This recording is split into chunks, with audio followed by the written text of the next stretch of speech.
Sir வணக்கம் sir. வணக்கம் sir. Spotlight நேயர்களுக்கு வணக்கம். இந்த பாட்டாளி மக்கள் கட்சி ஒரே ப்ராப்ளமாக இருக்குது சார். அப்பா புள்ள அதை பற்றி கொஞ்சம் இன்னும் விவரமாக கொஞ்சம் கரெக்டாக சொல்லுங்களேன்.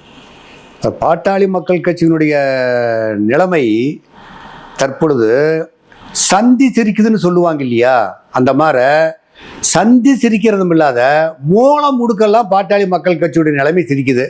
இதுக்கு என்ன காரணம்னு சொன்னால், அப்பாவுக்கும் மகனுக்கும் உள்ள போட்டி, ஒரு ஈகோ பிரச்சனை. கட்சியை ஆரம்பித்தவர் பாட்டாளி மக்கள் கட்சியுடைய நிறுவனர் ராமதாஸ். அன்புமணி அவர்கள் அவரை மாநில இளைஞரணி தலைவராக ஃபஸ்ட்டு ஆரம்பிக்கிறாங்க. அப்புறம் அதுக்கு பிற்பாடு கட்சியினுடைய தலைவராக பொறுப்பு கொடுக்குறாரு. இடையில ஒரு தடவை அவருடைய வயசு 35 வயசு இருக்கிறப்போ அவர் எம்பி ஆக்குறார். எம்பி ஆக்கி மத்திய பாஜக ஆட்சியை நடக்கிறப்போ இந்த கூட்டணி மந்திரி சபையில் இவரை மத்திய சுகாதாரத்துறை மந்திரி ஆக்குறார். அப்போ சுகாதாரத்துறை மந்திரி ஆக்குறப்போ அப்பாவுடைய தயவு, ராமதாஸுடைய தயவு அன்புமணிக்கு தேவைப்பட்டது. இன்றைய சூழ்நிலையில் அன்புமணி ஏதோ ஒரு உள்நோக்கத்துக்காக தன்னுடைய தகப்பனார் என்று கூட பாராமல், குடும்பம் என்று பாராமல் பல்வேறு பிரச்சனைகளை பெரிதாக்கி ஒரு சூழ்நிலையை ஏற்படுத்தி தமிழ்நாடு முழுக்க சிரிக்கிற அளவுக்கு பண்ணி வச்சிருக்கிறாங்க. இப்போ நடந்து முடிஞ்ச 2024 சட்டமன்ற தொகுதி இல்லாமல் அதுக்கு பின்னால் நடந்தக்கூடிய பாராளுமன்ற தொகுதியில் அன்புமணி ராமதாஸ் அவர்கள் அப்பாவுக்கு தெரியாமல் பாரதிய ஜனதாவோட கூட்டணி பேசிட்டார். முதல்ல ராமதாஸ் அவருக்கு விருப்பம் அதிமுகவில் சேரக்கூடிய விருப்பம். அதுக்கு எடப்பாடி பழனிசாமி அவர்களை சந்தித்து பேசி நாளைக்கு வாங்க இதை பேசி முடிவு பண்ணிக்கலான்னு சொல்கிறப்போ, இரவோட இரவாக நம்ம அண்ணாமலை, அப்போ பாரதிய ஜனதா கட்சியுடைய மாநில தலைவராக இருந்தார், அவர் போய் அன்புமணியை ஒரே அமுக்கி நீங்கள் எங்கே வச்சு நீ கூட்டணி செய்கிறீங்கன்னு கூட்டணி சேர்த்து அவருடைய மனைவி சௌமணி அன்புமணி ராமதாஸுக்கு தருமபுரி தொகுதியில் சீட்டு வாங்கி கொடுத்தாங்க. இப்போ ஏன் அவர் பாரதிய ஜனதாவுக்கு கண்டு பயந்துருக்கிறார் சொல்லி சொன்னால், அவர் மத்திய சுகாதாரத்துறை மந்திரியாக இருக்கிறப்போ ஏகப்பட்ட ஊழல் பண்ணிட்டார். அந்த ஊழல் இருந்து தப்பிக்கணும்னு சொல்லி சொன்னால் இன்னைக்கு இருக்கக்கூடிய பாரதிய ஜனதா கட்சியினுடைய தயவு தேவை. அதுக்காகத்தான் அங்கே போய் சேர்ந்தார். ஆனால் பொதுமக்கள் பார்ப்பாங்கல்ல, எல்லாரும் சேர்ந்து பார்த்துக்கிட்டு தான் இருக்கிறாங்க, நீங்கள் எந்த காரணத்துக்காக போய் சேர்ந்தீங்க, அப்பா சண்டை கட்டிட்டு போய் சேர்ந்தீங்கன்னு சொல்லி. அதனால் தருமபுரியில் சௌமணி அன்புமணி ராமதாஸ் தோற்கடிக்கப்பட்டார். அதற்கு பின்னால் அன்புமணி என்ன பண்ணான்னு சொல்லி சொன்னாக்கா, சரி இன்னாம கட்சியை கைகளை கொண்டுகிட்டு வரோன்னு ஒரு முடிவுக்கு வர்றார். அன்புமணி முடிவுக்கு வர்றார். அன்புமணி மத்திய சுகாதாரத்துறை மந்திரியாக இருக்கிறப்ப அவரு மருந்தினுடைய விலையை, குழந்தைகளுக்கு எடுக்கக்கூடிய டானிக்கு மருந்தினுடைய விலையெல்லாம் 3 மடங்கு விலையை ஏற்றினார். கொஞ்சம் நஞ்சமா இல்லைங்க. குழந்தைகளுக்கு கொடுக்கக்கூடிய டானிக்கு இந்த சாதாரண ஒரு 10 ரூபாய்க்கு இருக்கக்கூடிய மருந்தெல்லாம் 40 ரூபா 50 ரூபான்னு சொல்லி விலை ஏற்றி விட்டவர் தான் அவர் ஏற்றுனதுக்கு பின்னால், அதுக்கு பின்னால் எல்லாம் மருந்தினுடைய விலை கடுமையாக ஏறலைங்க. அவர் இருக்கிறப்ப தான் 3 மடங்கு விலையேறிச்சு. அந்த 3 மடங்கு விலையேறது இல்லாமல் இவர் நிறைய மெடிக்கல் காலேஜுக்கு அனுமதி தந்தார். மெடிக்கல் காலேஜுக்கு அனுமதி தந்தப்போ பல ஆயிரம் கோடி ஊழல் பண்ணிட்டார். அந்த பல ஆயிரம் கோடி ஊழலை மறைக்கிறதுக்கு தான் பாரதிய ஜனதாவுடைய கூட்டணி வச்சுக்கிட்டு ஒட்டு சேர்ந்து சுற்றிட்டு இருக்கிறார். நீங்கள் வேற ஏதாவது குற்றச்சாட்டு சொல்கிறீங்க இல்லைங்களா? எடப்பாடி பழனிசாமி அவர்கள் அவருடைய ஆட்சி காலத்தில் தமிழ்நாட்டுக்கு 11 மருத்துவக் கல்லூரி கொண்டு வந்தார். அந்த 11 மருத்துவக் கல்லூரி கொண்டுகிட்டு வந்ததில் அவர் வேலை ஏதாவது ஊழல் குற்றச்சாட்டு இருக்குதா? இன்னும் நீங்கள் மருத்துவக் கல்லூரி கொண்டு வந்துட்டீங்க, ஆரம்பித்ததுக்கு அவங்ககிட்ட காசு வாங்கினீங்க, இவங்ககிட்ட காசு வாங்கி ஏதாவது ஊழல் குற்றச்சாட்டு இருக்குதா? எடப்பாடி பழனிசாமி பேரில் 11 மருத்துவக் கல்லூரி கொண்டுகிட்டு வந்திருந்தாலும் அவர் பேரில் அந்த ஊழல் குற்றச்சாட்டு இல்லை. ஆனால் அன்புமணி ராமதாஸ் பேரில் அவர் மத்திய சுகாதாரத்துறை அமைச்சராக இருக்கிறப்ப இருக்கக்கூடிய அந்த ஊழலுக்கு மறைக்கிறதுக்காக வேண்டிதான் பிஜேபியில் போய் சேர்ந்துக்கிட்டாரு. இப்போ தற்சமயம் இந்த அப்பாவுக்கு இருக்கிற மகனுக்கு இருக்கக்கூடிய சண்டையை சரி செய்வதற்காக வேண்டி மத்தியஸ்தர்கள் 2 பேர் போகிறாங்க. யாரான்னு சொன்னால், சைதை துரைசாமி அதிமுகவினுடைய நலன் விரும்பி அவரு போகிறாரு. பாஜகவினுடைய நலன் விரும்பி ஆடியர் குருமூர்த்தி போகிறார். போய் ராமதாஸ் கிட்ட பேசிட்டு இருக்க சமயத்தில் அப்பதான் அவங்களுக்கு 2 பேர்த்துக்கும் தெரியுது, கொஞ்ச நேரத்துக்கு முன்னால அன்புமணி அப்பா பார்த்துட்டு போனாங்க. பார்த்துட்டு போறப்போ 2 பேர்த்துக்கும் கடுமையான வாக்குவாதம் வந்ததுனால அன்புமணி ராமதாஸுக்கும் பேச்சுவார்த்தையில் எந்த உடன்பாடும் ஏற்படவில்லை. அதனால அவர் கோமா வெளியேறி போயிட்டார். அதுக்கு பின்னால இவங்க போய் பேசுறப்போ ஆடிட்டர் குருமூர்த்தி என்ன சொல்றாருன்னா, என்னுடைய நண்பரை போய் பார்க்க போறேன் அப்படிங்கிற மாதிரி சொன்னாரு. நண்பரை இந்த மாதிரி சூழ்நிலை, இக்கட்டான சூழ்நிலையை போய் பார்க்கக்கூடிய சூழ்நிலை வரும். சரி, நீங்க போய் பார்க்குறீங்க, எதுக்கு உங்களுக்கு ஒரு கையாளு சைதை துரைசாமி எதுக்கு கூட கூட்டிட்டு போறீங்க?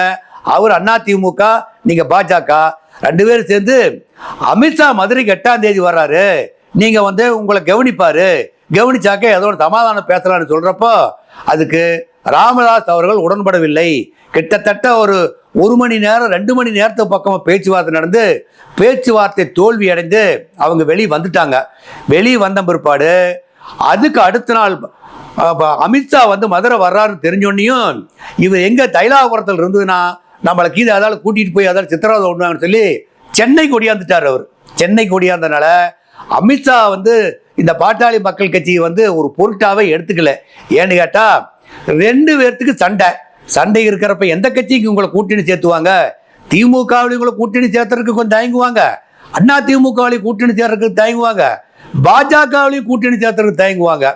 என்ன சொல்லுவாங்கன்னா, அப்பாவும் மகனும் ஒரு முடிவுக்கு வந்த பிற்பாடு வாங்க கூட்டணி பற்றி பேசலாம்னு சொல்லுவாங்க. தற்சமயம் தைலாபுரம் லைலாபுரமா மாறிடுச்சுங்க. லைலாபுரமா இருந்தனா தான் அந்த எல்லாரும் போய் லைலானா தெரியும் நினைக்கிறவங்களுக்கு சிந்துப்பா தொடர்கர வரும் இல்லைங்களா, அந்த மாதிரி லைலாபுரமா மாறிடுச்சு. எல்லாரும் போய் முட்டி மோதி பேச்சு பார்த்தாக்கா ராமதாஸ் அதுக்கு உடன்பட மாட்டார். ராமதாஸ் பாரதிய ஜனதா கட்சிக்கு கூட்டணிக்கு போறதுக்கு எக்காரணத்துக்கு உடன்பட மாட்டார்.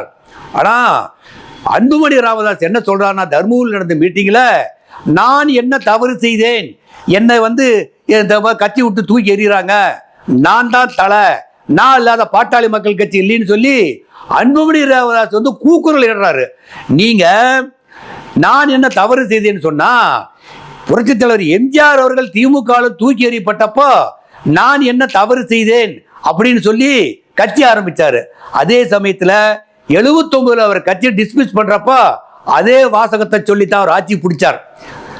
திராவிட முன்னேற்ற கழகத்திலிருந்து ஒரு கட்சி பிரிஞ்சு ஆட்சியை பிடிக்குதுன்னு சொன்னா அதிமுக தவிர இதுவரையிலும் வேற எந்த கட்சியும் தாய் கட்சியிலிருந்து பிரிஞ்சு வந்த கட்சியில ஆட்சி பிடிக்கிறதுக்கு உண்டான வரலாறே கிடையாது. எல்லாம் கொஞ்ச நாள் இருக்கும், புசுவானா போயிடும். இந்த இடப்பட்ட கேப்ல ஜி.கே. மணி பரிதாபப்பட்டு இருக்கிறார். ஜி.கே. மணியோட நிலைமை நினைச்சா தான் ரொம்ப சங்கடமான சூழ்நிலையாக வந்திருக்குது.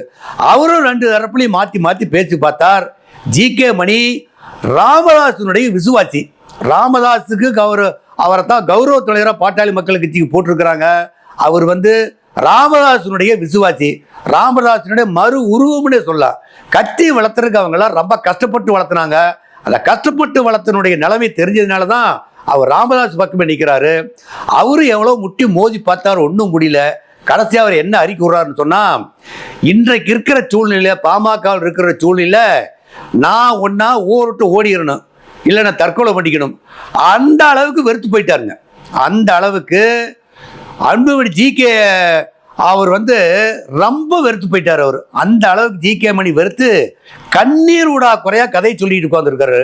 இந்த சூழ்நிலையில ராமதாஸ் அவர்கள் எக்காரணத்தை கொண்டும் தன்னுடைய அந்த பவரை விட்டு கொடுக்க தயாராக இல்லை. அவர் நான் தான் நிறுவனர், என் பேச்ச கேட்டா கட்சியில் இருக்கலாம், இல்லைன்னா போடணும்னு சொல்லுங்க. இந்த இடப்பட்ட கேப்ல இந்த அன்புமணி ராமதாஸ் அவர்கள் என்ன பண்ணார்னா, மாவட்டம் முழுக்க ஏற்கனவே மாவட்ட செயலாளர்களையும் அவங்களையெல்லாம் அவர் நியமித்திருந்தார். ஒரு சில பேர்த்த மாநில துணை பொதுச் செயலாளரா ராமதாஸால் நியமிக்கப்பட்டவங்களெல்லாம் அன்புமணி ராமதாஸ் அவங்களெல்லாம் நீக்கி விட்டுட்டு அவருக்கு வேணுங்கிற ஆளுங்களை போட்டுக்கிட்டாரு. இந்த சமயத்துல ராமதாஸ் ஒரு செயற்குழு கூட்டம் கூட்டினா மொத்தம் 100% பேர் செயற்குழுவில் இருக்குன்னா 10% பேர் தான் ராமதாஸுக்கு அந்த செயற்குழு கூட்டத்துக்கு போறாங்க. மீதி 90% போலே. அந்த 90% பேரும் பாட்டாளி மக்கள் கட்சியினால் பயனடைந்தவர்கள். பாட்டாளி மக்கள் கட்சியினால் பயனடைந்து எம்எல்ஏக்களாகவும் எம்பிக்களாகவும் மத்திய அரசாங்கத்தில் மந்திரிகளாகவும் ஊராட்சி தலைவர்களாகவும் யூனியன் சேர்மேனர்களாகவும் நகராட்சி தலைவர்களாக ஆனவங்க யாருமே ராமதாஸ் பக்கம் வரலை. எல்லாம் அன்புமணி பக்கம் தான் போயிட்டாங்க. இது ராமதாஸுக்கு ரொம்ப மன உறுத்தல். நம்ம கட்சி கஷ்டப்பட்டு வளர்த்தி நம்ம கண்ணு முன்னாலேயே கட்சி அழியுது அப்படிங்கிறத ராமதாஸ்னால சகிக்க முடியல. அதனால ராமதாஸ் ஒரு முடிவுக்கு வந்துட்டாரு. இன்னும் நம்ம என்ன முடிவு பண்ணணுமோ, அன்புமணி ராமதாஸ் யார் ஒரு பதவியில் போட்டிருந்தாங்களோ அந்த பதவியெல்லாம் நீக்கினார். உதாரணத்துக்கு ஒரே ஒரு இதை மட்டும் சொல்றேங்க. ஈரோடு மாவட்டத்தில் கோவை ஆறுமுகம்னு ஒருத்தர் இருந்தார். அவர் தான் பாட்டாளி மக்கள் கட்சியில அந்த மாநகர செயலாளரா ஒரு 17 வருஷம் அந்த மாநகர செயலாளராக அவராக பாட்டாளி மக்கள் கட்சியினுடைய செயலாளராக இருந்தார். அதுக்கு பின்னால மாநில துணை பொதுச் செயலாளராக சுமார் 7 ஆண்டு காலம் இருந்தார். ஆனால் அவர் ராமதாசனுடைய விசுவாசி. அன்புமணி பிற்காலத்தில் நமக்கு இவங்கெல்லாம் உதவ மாட்டாங்கன்னு சொல்லி அவரை கட்சி விட்டு நீக்கி விட்டார். எந்த பொறுப்பும் கொடுக்காம அவர் டம்மி ஆக்கி விட்டுட்டாங்க. இந்த சூழ்நிலையில் ராமதாஸ் அவரை கோவை ஆறுமுகத்தை சென்னை தைலாபுரத்துக்கு வர சொல்லி, நீ என்னுடைய விசுவாசி, உன்னை வந்து என் பய அப்பெல்லாம் மாற்றி விட்டான், இருந்தாலும் பரவாயில்ல, நான் எல்லாம் அப்போ அவன் பொறுப்பில் விட்டதுனால என்ன நடக்குதுன்னு எனக்கு தெரியல, இப்போ எல்லாத்தையும் பற்றி நல்லா உணர்ந்துக்கிட்டேன். அதனால ஈரோடு மாவட்டத்தில் ஈரோடு கிழக்கு தொகுதிக்கும் மேற்கு தொகுதிக்கும் கோவை ஆறுமுகம் என்பவரை ராமதாஸ் நியமித்திருக்கிறார். அதே மாதிரி பல்வேறு மாவட்டத்தில் நிறைய பேரை மாவட்ட செயலாளர் மாற்றி நியமித்திருக்கிறாங்க. தற்சமயம் நேத்து அந்த வக்கீல் பாலு சமூக நீதி போராளி, அவரை சமூக நீதி பேரவை வழக்கறிஞர் பிரிவில் சமூக நீதி பேரவையில் இருக்கக்கூடிய வக்கீல் பாலுங்கிறவர், அவர் தான் வந்து அதிகாரப்பூர்வமான செய்தி தொடர்பாளராக இருந்துகிட்டு இருந்தார். அவரை கட்சி விட்டு ராமதாஸ் நேற்று நீக்கிட்டு இப்ப யாரை போட்டிருக்கிறான்னு சொன்னா இன்னொரு வழக்கறிஞர் கோபு என்பவரை நியமித்திருக்கிறார். இனிமேல் ராமதாசனுடைய சாட்டை எடுக்கும் படலம் தொடரும். யார் கட்சிக்கு விசுவாசம் இல்லையோ அந்த விசுவாசம் இல்லாதவங்களை எல்லாம் கட்சி விட்டு வெளியேற்றிட்டு புதிய ஆளுகளை நியமிக்க தயாராகிவிட்டார். அதனால பாட்டாளி மக்கள் கட்சி அன்புமணி ராமதாஸ் அவர் பக்கம் போச்சுன்னா அவரு அந்த இருக்கக்கூடிய அந்த ஓயம்பார் ரோட்டில் இருக்கக்கூடிய வீட்டில் மாடியில் நின்று டால்பினை பார்த்துட்டு இருக்க வேண்டிதான். அவர் வந்து அவர் கூட போனவங்கெல்லாம் பிற்காலத்தில் வருத்தப்படுவாங்க. இப்போ ஏதோ அவர் ஆசை காட்டி உங்களை எல்லாம் வான்னு கூப்பிட்டு இருக்கிறாரு. அன்புமணியினுடைய பேச்சு எடுபடாது. ராமதாசனுடைய கை ஓங்கும். அதிமுக அவர் நிச்சயமா கூட்டணி வச்சிருந்தா அன்புமணி ராமதாஸ் இன்னைக்கு போட்டிருக்கிற ஒரு நியமன உறுப்பினர்ல இன்னைக்கு ஒரு மேல்சபை எம்பி ஆகியிருப்பார்.